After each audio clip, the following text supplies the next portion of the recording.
এলডিপির সভাপতি অবসরপ্রাপ্ত কর্নেল অলি আহমদ বীর বিক্রমকে রাষ্ট্রপতি পদে প্রার্থী হিসেবে ঘোষণা দিয়েছে বিরোধী দল। গণতান্ত্রিক ধারা অব্যাহত রাখতে এই প্রক্রিয়ায় অংশগ্রহণের সিদ্ধান্ত জানান বিরোধী দলের চিফ হুইপ নাহিদ ইসলাম।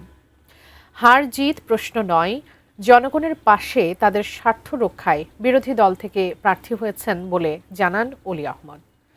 আসন্ন রাষ্ট্রপতি নির্বাচনে অংশগ্রহণ এবং প্রার্থী মনোনয়নের বিষয়ে চূড়ান্ত সিদ্ধান্ত নিতে রোববার সকালে রাজধানীর মিন্টু রোডে বিরোধী দলের নেতা ডাক্তার শফিকুর রহমানের সরকারি বাসভবনে বৈঠকে বসে 11 দলীয় ঐক্য।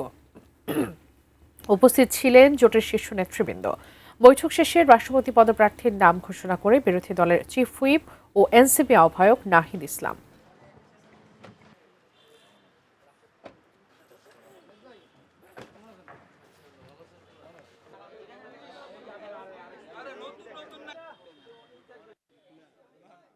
বীর বিক্রম মুক্তিযোদ্ধা কর্নেল অলি আহমদ উনি 11 দলের পক্ষ থেকে রাষ্ট্রপতি পদে প্রার্থী থাকবেন 11 দলের। আমরা মনে করি দেশের এই যে সংকট একটা চলছে, এই সময় দেশের যে ধরনের অভিভাবকত্ব প্রয়োজন, রাষ্ট্রপতি হিসেবে আমরা মনে করি কর্নেল অলি আহমেদ উপযুক্ত এবং ওনার অভিভাবকত্বে বা ওনার নেতৃত্বে এই সংকটগুলো নিরসন হওয়া সম্ভব বলে আমরা মনে করি। এই অংশগ্রহণটাই একটা গুরুত্বপূর্ণ মেসেজ রাজনীতিতে বহন করবে।